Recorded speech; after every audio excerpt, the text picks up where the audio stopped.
Otros dicen que sí, bueno, no sabemos. Pero nosotros tenemos un laboratorio acá. Ustedes tienen el privilegio, ¿ya?, de tener ese laboratorio, que es mejor que el de la Católica, por si acaso. La Católica hace una cosita así hasta acá, ¿no?, que tiene un muñeco de introducción muy bonito, tiene para reanimar también, ¿no?, pero es pequeño, el que tiene es grande. Va por atrás.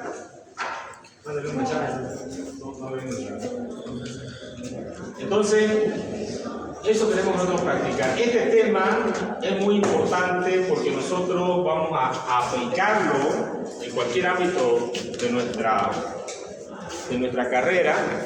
De hecho, hasta cuando estemos de vacaciones. Si yo por ahí estoy, qué sé yo, en Punta Cana, digamos, ahí, resulta que una señora hace paro.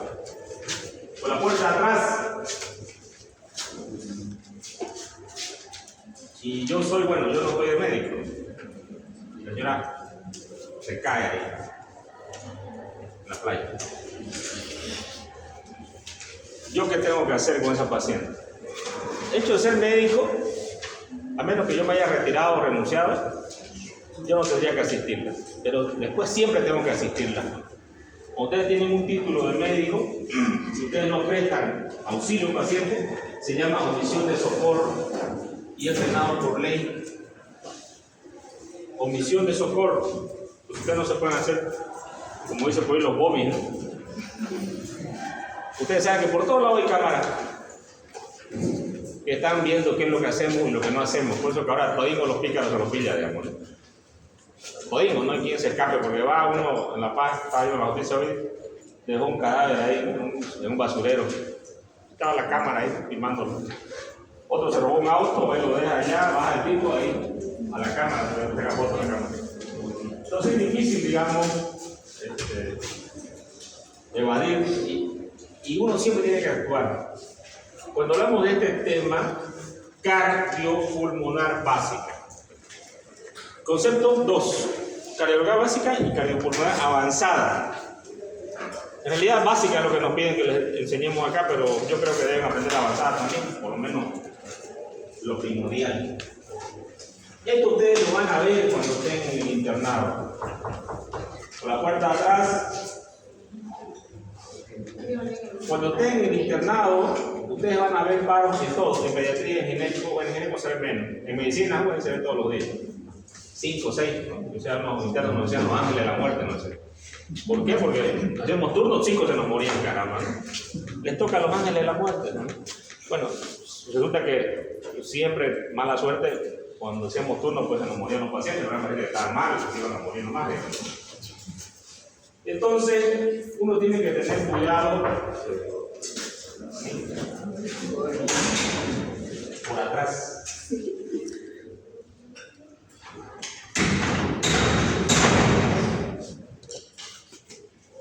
Es importante tener en cuenta esto, hacer bien las maniobras. Si algo debemos tener capacidad es realizar bien esta maniobra. Yo les puedo dar aquí una clase teórica de 1 hora, 2 horas, 3 horas, 4 horas, lo que ustedes quieran. Con 10 minutos que ustedes practiquen van a aprender mucho más de lo que yo les estoy hablando aquí en 1 hora. Por eso que es importante la parte práctica. Y por eso pregunté si los laboratorios están juntos y me dicen, no sé, no funciona, doctor, no sé, vamos a averiguar. Me haya gustado empezar esta semana a hacer las prácticas allá con los grupos de práctica, pero si no funcionan, pues no vamos a poder hacerlas, ¿no? Pero de esta manera vamos a averiguar. Queda en pie todavía que podamos hacer la práctica esta semana. El soporte vital básico, como su nombre indica, soporte, yo soporto. Lo básico que son las funciones de vida de una persona. ¿Cuáles son las funciones básicas de vida de una persona? ¿Qué es lo último que deja de latir? El corazón. Cuando nosotros decimos, este paciente está muerto, este paciente ya no vamos a hacer nada. ¿Cuándo? Cuando el paciente probablemente tenga signo de muerte, esté duro, ¿no? Evidentemente ustedes no van a hacer una reanimación a un paciente que esté duro ahí, ¿no? Ni diático, frío. Pero fíjense que es importante establecer la muerte. Resulta que allá en La Paz, ¿no?, Aquí igual pasó, pero allá en La Paz pasó un caso interesante en una clínica, porque hay los médicos que se ponen a hacer de otra cosa y no de médicos. Le dice, señora, ¿sabe qué? Se va a morir su papá, pues ya está mal. Sí, lo he llevado, doctor, dicen, ¿no? Y el paciente estaba pues prácticamente en las últimas, ¿no? O sea,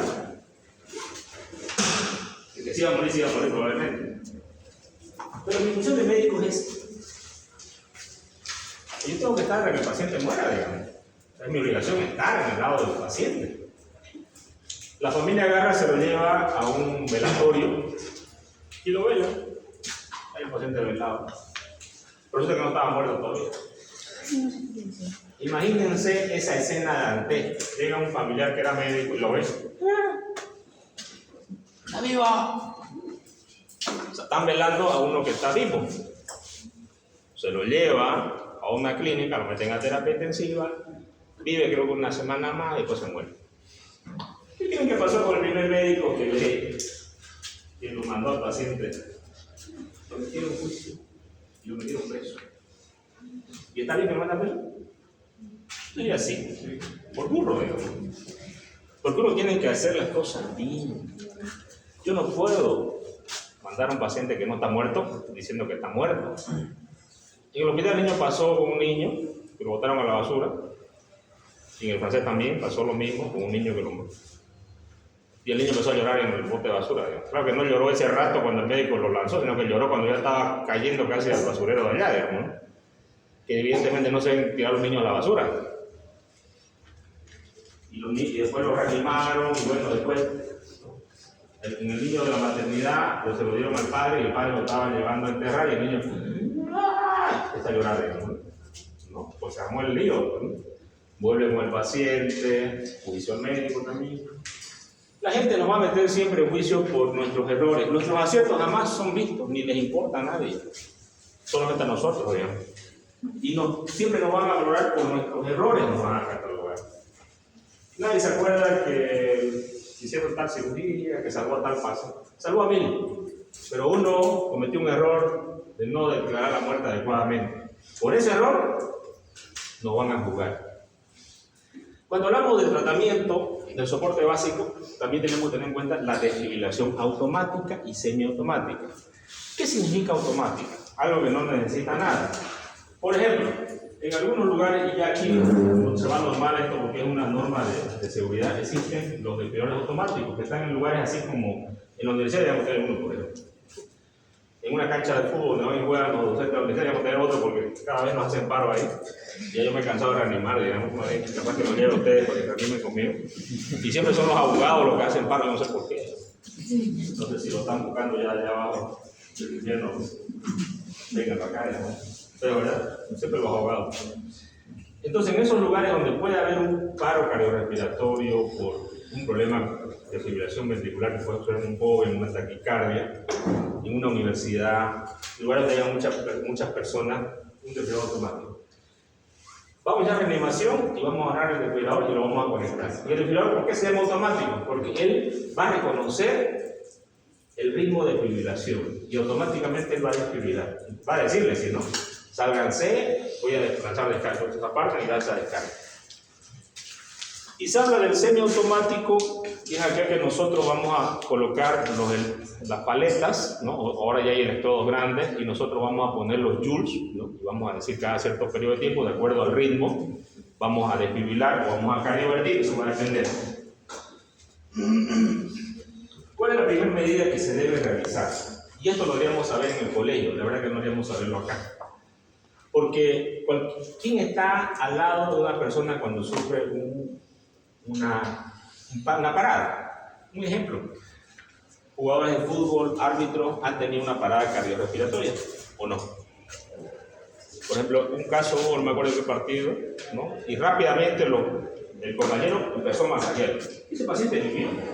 Yo me acuerdo de Francia, no me acuerdo si fue el año 2014, 2013, un jugador cae paro, ¿no? Y lo miran así, ¿no? Estaba en paro. Y entra esos autitos chiquititos de gol, ¿no? Entra así, despacito, entra a recogerlo. Media hora después que me llama el jugador, después lo saca, está la otra media hora en salir de la cancha. O sea, por favor, necesitamos rapidez.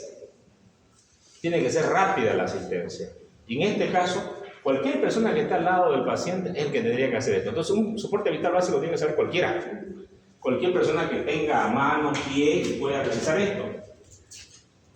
Porque el esto tiene brazo. Con un brazo no se podrá. Al menos creo que no. Entonces, ¿qué es lo que tengo que hacer yo? Reconocer que el paciente está en parada cardiorrespiratoria. Lo primero es reconocimiento, evaluación si ustedes quieren. Evaluar, reconocer. ¿Cómo reconozco yo?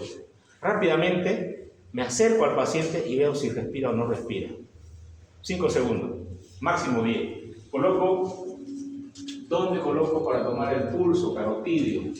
Cartílago cricoides, ustedes se lo palpan por el lado del tiroides, hacia un lado y contra la columna.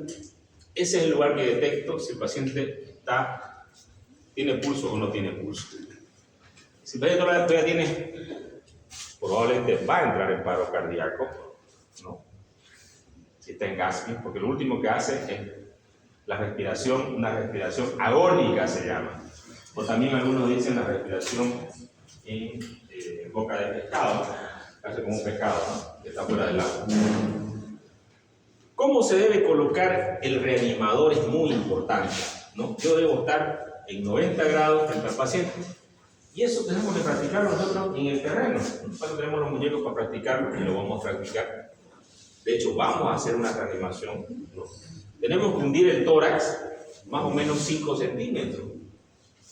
Y tenemos que hacer una frecuencia de 100 por minuto. 1, 2, 3, 4, 5, 6, 7, 8, 9, 10. ¿Qué pasa si hago 1, 2? No es una reanimación efectiva. ¿Qué es efectivo y qué es inefectivo? Efectivo es lo que tenemos un resultado de un producto. Por ejemplo, si ustedes son buenos estudiantes, van a ser buenos profesionales. Porque es el fruto del estudio que ustedes han realizado. Pero ese estudio no solamente es conocimiento, no solamente son aptitudes, sino que también necesitan actitudes, ¿no? Porque si tienen actitudes malas, evidentemente van a ser malos profesionales, por mucho conocimiento que tengan. Pueden tener todo el conocimiento del mundo, pero si tienen malas actitudes van a ser malos. Entonces, el producto, una maniobra bien realizada, con una frecuencia bien realizada, con una compresión adecuada, en un tiempo rápido en el paciente, y hablamos de 4 minutos, tendría que ser el tiempo de la reanimación. ¿Cuánto tiempo nos tardan en llegar un paciente a la emergencia de un hospital? Digamos que ahorita, pum, yo me caigo aquí dentro del paro. Ustedes me miran así, no sé, digamos, y se van, digamos. O llaman a la ambulancia hasta que subo. O de repente alguno dice, por eso lo tiraremos aquí para abajo, no sé. ¿Cuánto tiempo tardarían en llevar un paciente de acá abajo? Digamos que tengamos la camilla ahí. ¿Cuánto tiempo en bajarlo hasta abajo? ¿Tiempo? 3 minutos, 5 minutos. 5 minutos, no creo que 5 minutos. Digamos que 5. Pero si no actuamos en la reanimación, estamos perdiendo minutos valiosos con el paciente. Lo que nosotros tenemos que hacer es reanimarlo en el lugar y llamar al sistema de ambulancia. A eso se llama, pues se conoce como cadena de supervivencia. Reconocer la parada cardiorrespiratoria, evaluando las funciones cardíacas y la función respiratoria. En 10 segundos debo reconocer si el paciente está en paro cardiorrespiratorio. Yo me acerco a la boca del paciente y siento la respiración, escucho la respiración y veo el movimiento del tórax.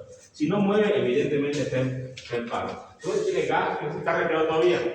Palpo el pulso, no hay pulso, ya está en paro cardíaco. Y posteriormente va a ser paro respiratorio. Y yo tengo que empezar reanimación básica. ¿Por qué? Porque el paciente está haciendo esto porque tiene un hipoflujo a nivel de los tejidos, ¿sí? ¿Qué tejido? Cerebro, corazón, pulmones, riñones. Entonces yo debo empezar a hacer las funciones del corazón. Pero saber hacer la maniobra adecuada de la reanimación es lo que debemos aprender y que es importantísimo. Boca a boca, alguna vez a mí me tocó, tuve la oportunidad de hacer, bueno, varias veces. Ahora se aconseja que uno siempre tenga una mascarilla. La primera vez que hice esto fue cuando era médico de provincia. Llega un niño a la emergencia, la guardia estaba saliendo en mi turno, de ir allá. Y Resulta que unos días antes inclusive había ido el alcalde a preguntarnos qué necesitaba. Le digo, doctor, necesitamos un carro de paro. Le digo, alcalde, le digo, necesitamos un carro de paro. Y el médico con el que venía, que era un pediatra, dice, no, doctor, tranquilo, eso es caro, doctor, ¿para qué necesita un carro de paro? Pero pues, para los paros. Pues le digo, no, yo venía al hospital japonés a ser internado, tenemos un carro de paro, donde tiene todos los implementos, ¿no? Tenemos un laringoscopio, tenemos una mascarilla, tenemos ambú, tenemos todo, oxígeno, drogas también para colocar al paciente, adrenalina, dopamina, ¿no? O sea, necesitamos un carro de paro. En todo lugar debe haber un carro de paro. En todo lugar que sea hospital, peor en un hospital de segundo nivel. Y en un consultorio también debería tener. En un quirófano. En las salas donde vamos al hospital, en las salas, en cada sala, en cada área, cada piso donde cirugía hay. En quirófano tienen 3. En emergencia tienen reanimación. Porque el carro de paro es algo que yo tengo materiales para hacer la reanimación rápidamente. Reanimación cardiopulmonar e intubación. Cuando hablamos de la básica, es que yo mismo puedo darle soporte a un paciente, ¿no? Aprieto la nariz y empiezo a darle la respiración. Obviamente sacando los objetos que tenga el paciente en la boca, 32, y hago la reanimación. Estoy solo. Si estoy solo, 32. Puede pasar, la otra vez vi a valiente ayer, que querrá pasar clase, que querrá hacer, querrá disparar. Hay muchos atentados ahora. Acá es importante, en el soporte vital básico, yo les pongo siempre de libro, ¿ya? Para que ustedes después no digan, el doctor se inventó, digamos. Un capo puede ser, se inventó. Trato de no inventarme nada. Y acá habla de la recuperación cerebral en 4 minutos. Después de 4 minutos ya no vamos a tener una recuperación cerebral. Por eso que la actuación debe ser rápido. ¿Ya? Yo le comentaba al niño, cuando yo estaba en la guardia, que llega el niño, yo estaba saliendo y el niño llega una vagoneta con una embarazada que venía en torno hacia, pero ya no. Y estaba el niño en posición podal, ya había salido todo el feto y estaba en la cabeza. Y el niño estaba así, digamos, ¿no? Y sale el cirujano, que era un médico, estaba de turno ahí, que era cirujano, yo era médico de provincia. Y el cirujano dice, ay, qué pena, se murió. Dicen, ¿qué? ¿Cómo que se murió? A ver, doctor, digamos, ¿no? De ahí la vuelta yo por el otro lado, lo moví el feto hacia el abdomen de la paciente, que es una maniobra, no me acuerdo si es roja. Ahí hay 2 maniobras. Lo moví hacia allá y lo saqué. Al sacarlo, el niño estaba completamente flácido, porque así nacen los pacientes con partos podálicos. Y bueno, el médico le dijo, se murió, dijo, no, seguía diciendo se murió, no, nada más decía, no actuaba, dijo. O sea, nosotros los médicos debemos actuar, o sea, actuar no es acá un show, digamos, ¿no? Eso es lo que actuar significa que yo actúe con el paciente. Yo no puedo decir se murió si no hago algo para salvarle la vida. Yo agarré y me lo llevé al niño de la puerta, subí las gradas y me entré a la sala de reanimación, que teníamos una sala pequeña, y empecé a darle respiración boca a boca al niño. Y empecé a darle masaje, creo que no sé, me acuerdo si fue 5 o 10 minutos, y el niño empezó a llorar. O sea, se reanimó, salió. Los niños están hechos para vivir. Para vivir. Ellos son los que más tienen que vivir. Y me pasó una situación similar en el hospital francés. Era cirujano ya. Estaba con mi médico. Me ayudaron con un paciente de emergencia y una cesárea. Me entro con una paciente que llega con efecto por morir, ya estaba, ¿no? Lo sacamos igual, muerto. Igual el médico ginecólogo dice, ay, pobrecito, se murió. Y no llegaba el pediatra, porque tenemos pediatra ahí en el francés. Pero el pediatra creo que estaba en su cuarto, hasta que llegó nosotros entramos rápido. El pediatra venía, digamos, cambiándose, digamos, que no se podía poner la bata en el quirófano. Yo empecé a hacerle la reanimación, bueno, pero ahí teníamos sí, un ambú. Empecé a darle, a masajearlo. Y hasta que llegó el pediatra ya el niño estaba llorando nuevamente. Por eso que es importante la actuación, que tiene que ser rápida, ¿no?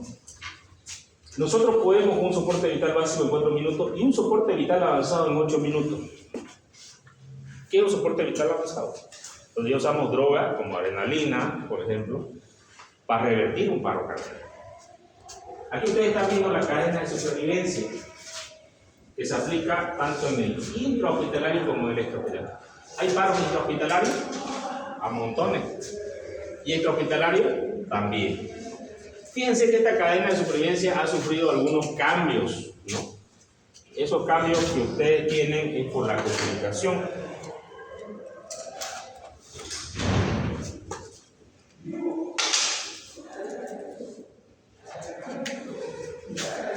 Ustedes tienen una cadena de supervivencia.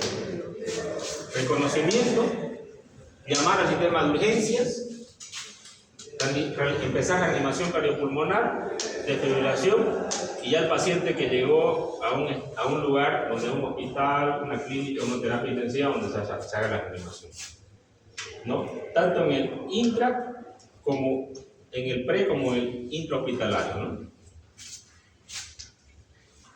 Extrahospitalario, intrahospitalario. Pero esto sufrió un cambio, que lo vamos a ver más después. Entonces, ¿cuánto es el tiempo que debemos nosotros para que nosotros tengamos una función cerebral adecuada? 4 minutos, soporte vital básico, 8 minutos, soporte vital avanzado. ¿Cuáles son las causas que van a ocasionar un paro en una persona? Fibrilación auricular, taquicardia supraventricular. Y esto puede pasar inclusive en jóvenes, no crean que los jóvenes, no es los que toman Red Bull. ¿Ya toman mucho Red Bull? Bueno, los que toman, no sé, esas bebidas con cafeína. ¿A qué toman ustedes? No sé, por loco, no sé qué cosas se han inventado ahora. No, bueno, todas esas son las llenas, por si acaso, ¿no? Aquí tenemos las indicaciones para iniciar el soporte vital básico. ¿Siempre es importante tener indicaciones o no? Sí. El mejor cirujano no es el que opera así como carnicero, digamos, ¿no? El mejor cirujano es el que opera bajo una indicación médica. Cuando sí hay que operar, porque muchas veces hay que reconocer cuando no hay que operar a un paciente. Y eso es más inclusive importante que cuando sí operarlo. Porque muchas veces puedo hacer una cirugía sin que el paciente lo necesite y no dar un tratamiento adecuado. ¿Cuáles son las indicaciones de soporte vital básico? Que deben iniciarse siempre ante toda reanimación cardiopulmonar, excepto en qué casos ustedes no van a hacer esta reanimación, en qué situaciones, en qué escenarios. En pacientes donde ustedes tengan riesgo en la reanimación. Pase que por ejemplo, digamos que se derrumba la universidad y ustedes van a rescatar, pero no hay seguridad para ustedes, para que ustedes rescaten pacientes, ¿no? Ese es el primer principio. O hay una balacera de repente, ¿no? Que de pronto cualquier rato puede existir. Y eso ya existió antes, inclusive aquí en Bolivia, ¿no? Me acuerdo si en 2008, 2004, se amontonaron los policías en La Paz y los militares se subieron a los edificios. Y claro, como los policías no tienen entrenamiento militar, empezaron a matar policías. Y va el ministro de Salud al hospital de clínicas de La Paz y le dice a la doctora, vaya a recoger los pacientes. Y la otra, ya se va, el ministro viene y me dice que vaya a recoger. Cuando llegó allá le mandaron un tiro a la doctora por ejemplo. Siendo que estaba con un uniforme de blanco, estaba bajando una ambulancia, que eso ni en la guerra le podrían hacer eso a una persona, no le podrían hacer. Existen ciertas normas de códigos de guerra, ¿no? Pero a esta doctora le pusieron un balazo acá, no murió, quedó secuelada. Y doy este ejemplo porque si ustedes tienen riesgo para reanimar a un paciente, pues no lo reanimen. De repente ustedes son jóvenes, en el hospital los doctores son mayorcitos, digamos, ¿no? Evidentemente, si reaniman ellos, probablemente el que va a entrar en paro va a ser el doctor, ¿no? Porque no tienen hay que tener una condición física adecuada para hacer una reanimación, ¿no es cierto? ¿O no? ¿Creen que tiene que tener una condición física adecuada para hacer una reanimación? Sí. Y ustedes lo van a comprobar. Le vamos a medir la frecuencia cardíaca todita cuando reanimen. Van a reanimar 5 minutos, que es el tiempo adecuado. En 2 minutos van a estar cansados. En 3 minutos van a estar muy cansados. En 4, de repente siéntanse en paro. No, vamos a ver cómo están sus condiciones. De todas maneras, vayan entrenando ya ahorita. Caminen, troten, flexionen. Si se trata de pacientes en estado terminal, ¿no? un paciente que esté en estado terminal. Y esto es muy importante que ustedes entiendan, porque a veces cuando uno es muy joven no entiende eso de cuándo es terminal un paciente. Un paciente terminal es un paciente, por ejemplo, con una enfermedad renal terminal, un cáncer terminal, ¿no? En estos pacientes, donde la enfermedad es incurable, por ejemplo un CA, etapa 4, sabemos que un CA etapa 4 ya tiene metástasis en varias partes del cuerpo y probablemente no vaya a salir. Y si hace paro, probablemente llegó la hora de que él muera. Si el paciente acude al hospital, evidentemente lo vamos a reanimar. Lo vamos a reanimar. Tiene que haber una autorización de la familia o del paciente para que no se reanime. Nosotros siempre vamos a reanimar un paciente, ¿ya? Si hay una justificación escrita, no me reanime. No, yo quiero reanimarlo. No, no me reanime. No, yo quiero reanimarlo. Ustedes pueden tener un problema legal si existe una justificación escrita por la familia o por el paciente y ustedes lo reaniman. Porque el paciente tiene derecho a vivir y aunque parezca cruel, y no es cruel, también tiene derecho a morir. Porque existen enfermedades terminales que tienen mucho dolor a los pacientes, pero mucho dolor, y créanme que mucho dolor. Y la muerte quizá va a ser el final de esa agonía que el paciente ha tenido durante meses, y algunos las tienen durante años inclusive. Entonces, si el paciente tiene escrito eso, no lo pueden reanimar.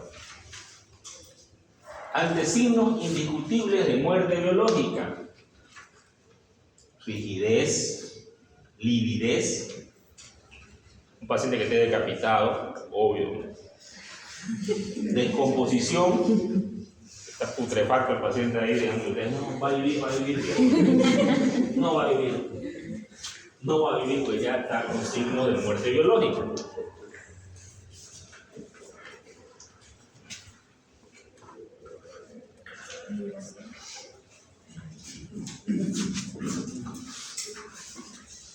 ¿Cómo yo valoro esto? Valorando las pupilas, las cuales van a estar midriáticas, arreflécticas completamente, ¿no? Pero tienen que evaluarlo por su caso. No le vaya a pasar lo que le pasó a los de la maternidad. ¿Cuáles son las indicaciones del soporte vital básico que se ven? ¿Cuándo se debe suspender? Esta es una pregunta que siempre la preguntan los estudiantes. De repente también yo me la hice la pregunta alguna vez. ¿Hasta dónde? ¿Hasta cuándo? ¿Hasta dónde puedo? ¿Hasta dónde puedo reanimar? ¿No? Bueno, y hay dos escenarios que son los escenarios del prehospitalario, o sea, del extrahospitalario y del intrahospitalario, ¿no? Y se dice que tras una reanimación efectiva que se haya realizado durante 20 minutos, ¿no?, ya se va a declarar que ya se hizo, ¿no? Y el paciente no salió, pues no sale, ¿no? Nosotros en el hospital damos 30 minutos a veces, ¿no?, a algunos pacientes. Pero si el paciente sale, le volvemos a darle 30 minutos más. Hay pacientes que hacen 1, 2, 3, 4 paros, digamos. Porque al final algunos salen inclusive después de los 4 paros. En el hospital no tenemos un tiempo que esté claro, digamos. En algunos casos, nosotros vamos a tener cuidado con algún tipo de paciente que puede estar bajo lo que se denomina una muerte clínica, pero no una muerte vital todavía. ¿Qué pacientes son estos? Son los pacientes que están ahogados, los pacientes que tienen hipotermia. Ya se ha demostrado, y no un caso, varios casos de pacientes con hipotermia, que después de horas de estar diagnosticados con muerte clínica, han resucitado. Y esto aparentemente es porque la hipotermia les produce una vitalidad en un estado que no se lo puede percibir ni siquiera con los monitores. Entonces, en esos casos de un paciente con hipotermia, ustedes deben calentar al paciente, y cuando esté con la temperatura normal del paciente, que es 37 grados centígrados, recién ustedes, y el paciente no salió del paro, no salió de la reanimación, recién en ese caso se declara la muerte. en pacientes que están con intoxicación por barbitúricos, pacientes con aguamiento, ¿no? En estos casos nos vamos a salir de la regla, ¿no? Cuando hablamos del medio hospitalario, que es el medio intrahospitalario, ¿cuándo vamos a dejar de reanimar? En realidad no existe un tiempo en el paro intrahospitalario, porque muchas veces nosotros vamos a ver si el paciente sale, vamos a seguir reanimando, y generalmente siempre hacemos soporte vital básico avanzado, ¿no? ¿Por qué avanzado? Porque usamos drogas, ¿no?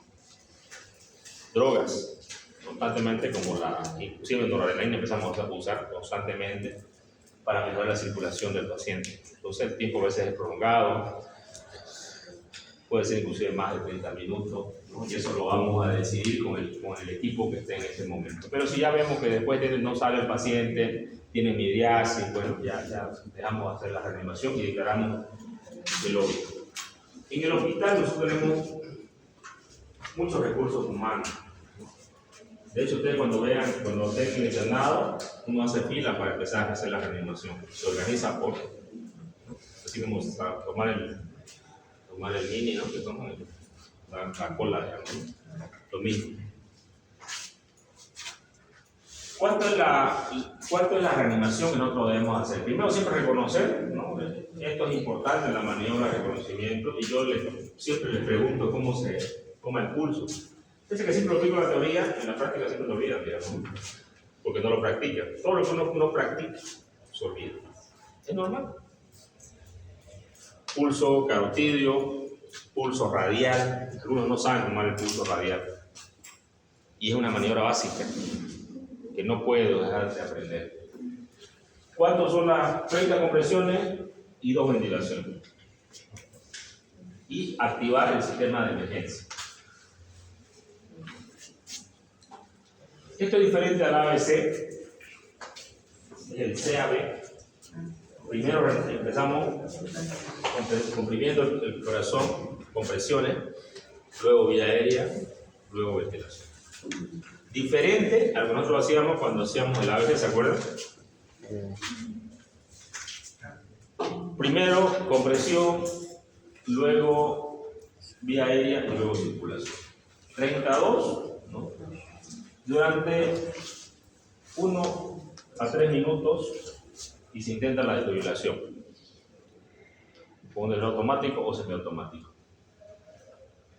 ¿Cuánto debo hundir el tórax? 5 centímetros.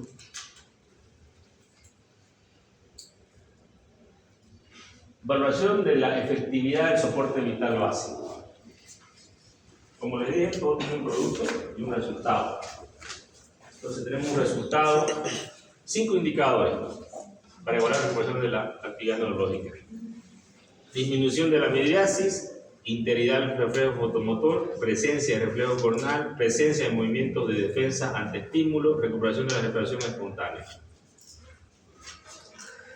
Nosotros valoramos, el otro día estábamos con unos alumnos, no sé, le digo, vea la pupila de ese paciente, ¿no? Doctor, no se mueve, entonces probablemente no le hacía bien, ¿no? Yo tengo que meter la luz y ver la pupila, y esto se va a dilatar. Y para esto debo entrenar, pues, ¿no? El reflejo corneal. Si tiene todo esto, probablemente el paciente ha salido del paro y ha sido efectivo la reanimación. Si no sale esto, evidentemente estamos en un problema, ¿no? Aquí tenemos un algoritmo que es un resumen de todo lo que hemos hablado ahora. Que todo empieza con la detección de la parada cardiorrespiratoria. Reconocemos y empezamos las maniobras de compresión, y nosotros vamos a activar el sistema de la cadena de supervivencia para que venga el sistema de emergencia a hacer una reanimación ya no básica sino avanzada, con drogas vasoactivas y con reanimador. Entonces reconocemos, empezamos la reanimación, ventilación, 30 compresiones, 2 ventilaciones. En algunos casos, cuando no tenemos un desfibrilador, podemos hacer el golpe precordial. Tiene que ser un golpe bastante fuerte, en medio, un martillo, Y con esto de repente podemos sacar a un paciente, ¿no? El caso del abogado que tuvimos que nos hizo paro ahí donde juegan fútbol los docentes. Bueno, hicimos de todo, la verdad, y no pudimos, le hicimos también varios golpes. Y llegamos hasta la clínica y le hicimos soporte vital avanzado, lo intubamos con médico terapista, iniciamos droga, pero no fue. Ritmo de muerte, asistolia. O actividad eléctrica sin pulso también. ¿Qué significa esto? Que vamos a ver otro monitor que se mueve, pero nosotros no vamos a palpar el pulso en el paciente. Algo se conoce como actividad eléctrica sin pulso. ¿Y por qué esto no tenemos acá una? No tenemos.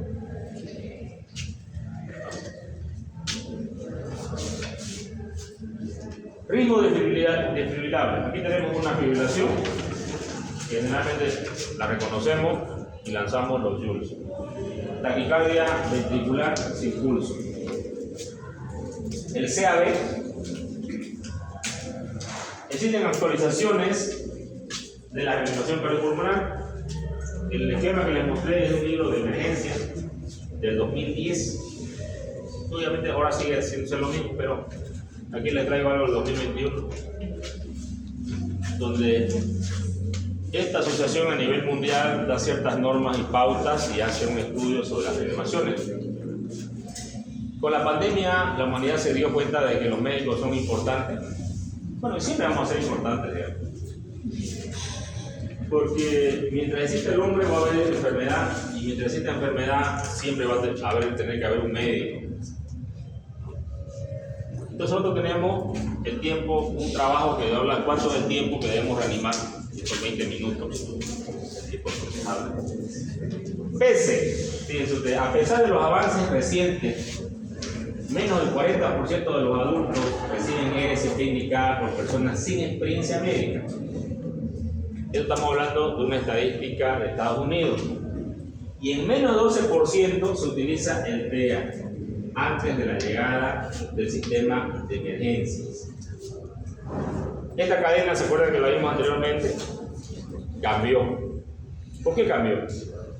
Porque nosotros también cambiamos, ¿no? Ahora hay celular. ¿Quién no tiene celular acá? Levante la mano.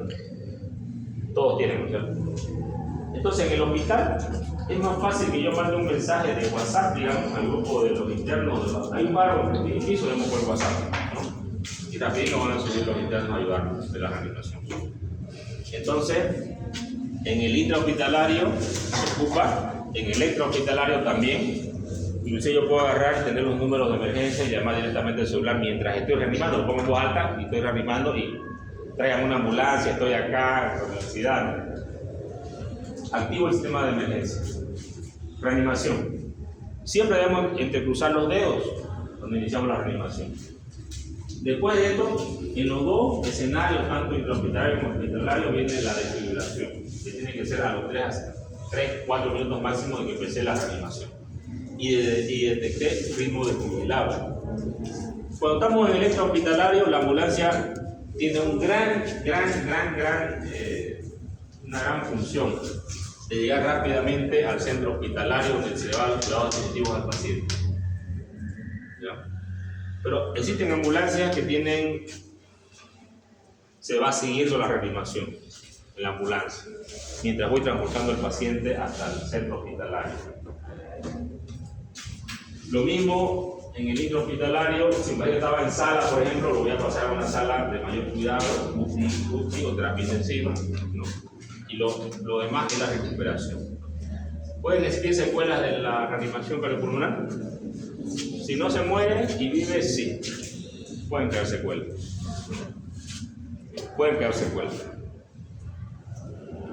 La efectividad de una reanimación cardiopulmonar va a estar en la rapidez. Cuando hagamos los escenarios en la parte práctica del laboratorio, yo controlo por tiempo lo que ustedes hacen y hago que ustedes piensen que están en una emergencia y que tienen que acudir rápido y asistir, la asistencia. Y esto lo hago porque antes, cuando había estudiantes, ¿no? Pasaban Estábamos en la plaza, era una belleza ahí en el hospital, hablábamos a los pacientes, que acá hacen aquí, hago esto, no sé qué. Y después lo bajaba a la emergencia a los estudiantes. Y llegaba un paciente y le decía, a ver, actúen. Y ellos quedaban ahí, lo miraban al paciente, no sabían qué hacer, digamos. Eso hizo que yo reforme el tema de la enseñanza y más me aboco a la parte práctica, porque en realidad eso es lo que ustedes van a aprender y no se van a olvidar. Cuando ustedes hacen una reanimación, los muñecos de esta reanimación hacen una intubación, ¿no? Ustedes van a aprender a intubar a un paciente, porque van a aprender la técnica, inclusive de agarrar el laringoscopio, de cómo se reanima, las compresiones, cómo debo hacerlo, cuándo hago el cambio, cuánto tiempo. Y eso es practicando, eso es practicando. Acá nosotros tenemos un esquema, ¿no? Y eso lo voy a dar un poco. Se lo voy a pasar. Donde dice que debo usar inclusive la adrenalina, ¿no? La reanimación pulmonar, la droga vasoactiva, ¿no? Reconocer qué episodios tiene el paciente. Y esto yo tengo uno grande que lo podemos, inclusive, podemos hacer una práctica de reanimación pulmonar avanzada, ya usando jeringas, digamos, suponiendo que es lo que vamos a hacer. Yo lo tengo esto en un, ¿qué llama esto? ¿Grande? En un bar, ¿ya? Para que lo practiquemos, ¿ya? De hecho me gustaría que lo practiquemos para que ustedes lo aprendan, ¿ya? Estos algoritmos se han hecho para que los apliquemos, los practiquemos, los tengamos presentes. Acá tenemos otro algoritmo, ¿no? Este es el algoritmo de soporte vital básico y avanzado. Se ve muy bien. No la veo la letra.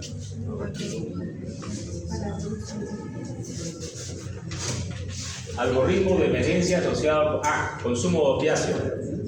¿Por qué no se ve bien?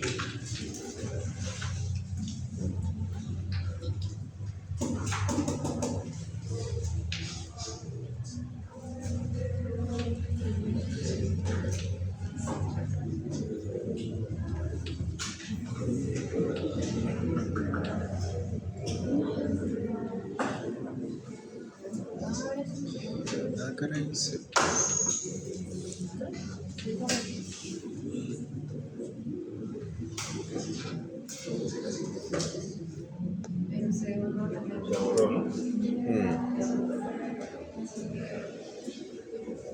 No, cerrado. Sí.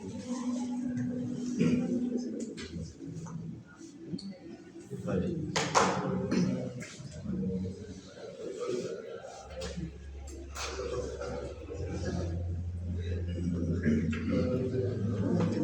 Ya. Bueno, que no se ve muy bien acá, pero este habla del algoritmo de emergencia asociado al consumo de opiáceos en profesionales de salud. Profesionales de salud no está diciendo los pacientes. Nosotros, el personal de salud, tenemos adicciones a los opiáceos.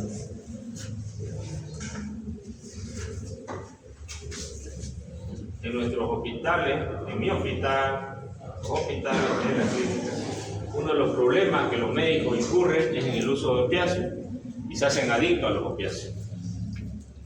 Entonces, en este nuevo manual 2021 sacaron la asistencia que se debe hacer al personal de salud. En el número 1 dice sospecha de intoxicación de consumo de opiáceos. ¿Cómo nosotros nos damos cuenta que el paciente ha consumido opiáceos? Compruebe si la víctima responde. Pida ayuda en voz alta a personas que se encuentren cerca. Active el sistema de respuesta de emergencia y obtenga un desfibrilador si está disponible. La persona ventila con normalidad. Una de las complicaciones de los opiáceos es que el paciente hace parada respiratoria. ¿Respira? Sí. Evite deterioro. Toque a la víctima y hable en voz alta. Abrir y reposicionar la vía aérea. Considere el uso de naloxona. ¿Qué es la naloxona? Es el antídoto para la. Traslade a la víctima al hospital. Hace 3 días o 4 días murió una doctora en una clínica de nuestra ciudad. Esta doctora murió en la misma clínica por una intoxicación por opiáceos. O sea, ya ella era una adicta conocida y bueno, justamente ese es el final, ¿no? 4. Evaluación continua de la capacidad de la respuesta de ventilación. 5. Si la persona no ventila, ¿qué hago?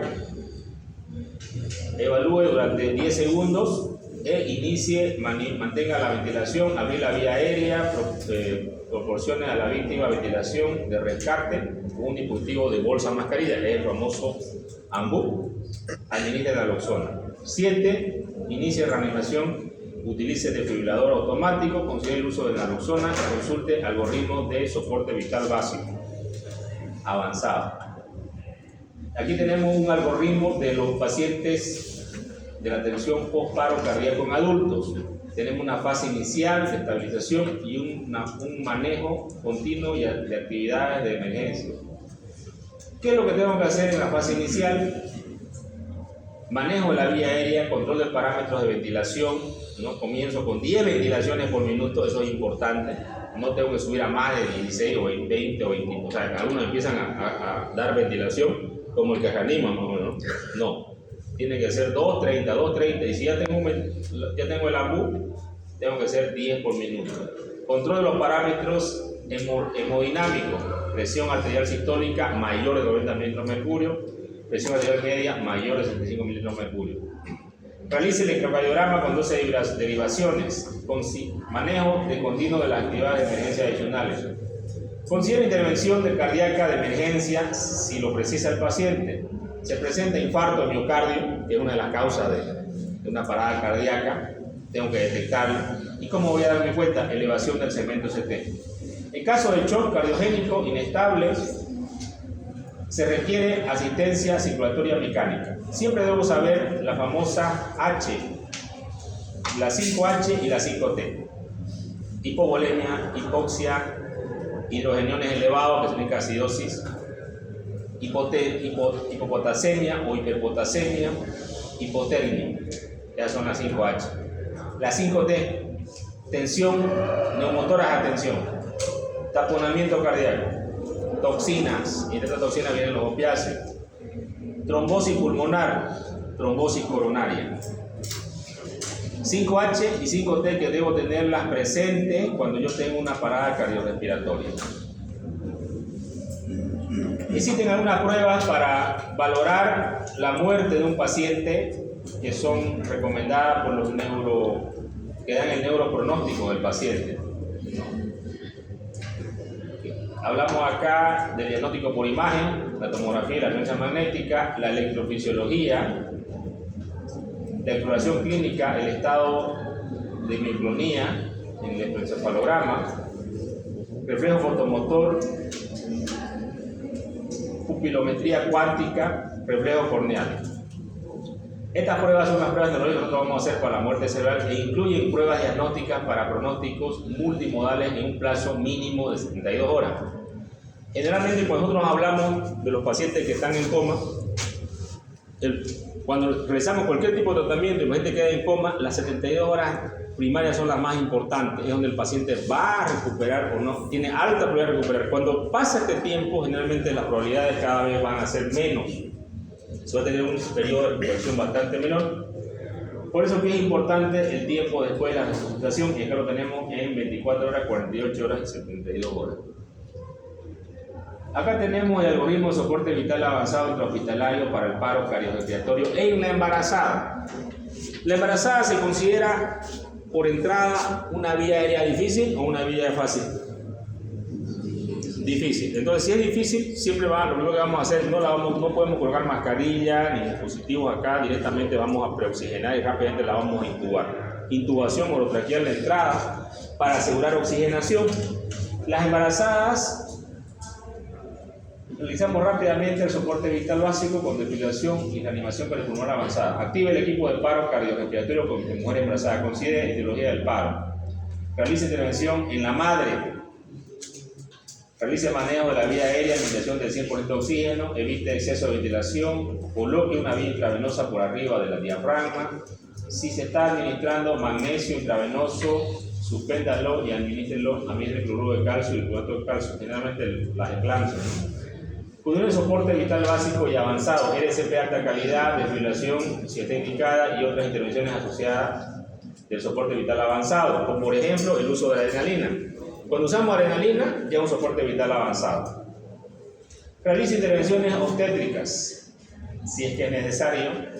Lleva a cabo desplazamiento uterino lateral continuo, ¿no? Generalmente esta descompresión hacia el lado contralateral de la compresión de la vena cava va a aumentar el retorno venoso y va a mejorar en la paciente. Desconecte los monitores fetales, prepárese para realizar una cesárea post-mortem. En caso de que la paciente muera, rápidamente debemos hacer una cesárea, ¿no? Inclusive a veces lo hemos hecho en la misma emergencia y logramos sacar al feto inclusive vivo en algunos casos. Se realiza la cesárea post-mortem si no hay resucitación en 5 minutos. Considera la cesárea perimortem inmediatamente. El equipo alrededor para recibir al recién nacido tiene que estar listo. Posibles etiologías del paro cardiorrespiratorio en una mujer embarazada: A. Complicaciones con la anestesia. B. Sangrado. C. Cardiovascular. D. Drogas. E. Embolia. F. Fiebre. G. Causas generales no obstétricas del paro cardiorrespiratorio: la 5H y la 5T que hablamos hace un momento atrás, ¿no? Y hipertensión. Entre hombre y hombre no hay gran diferencia. La superioridad en aprovechar las lecciones de la experiencia es la que va a hacer que sean mejores o peores, lucides. Muy bien, jóvenes, ese es el tema de hoy día. Me ha gustado otros temas más, pero creo que no da tiempo ya. ¿Tienen otra clase, no? Sí.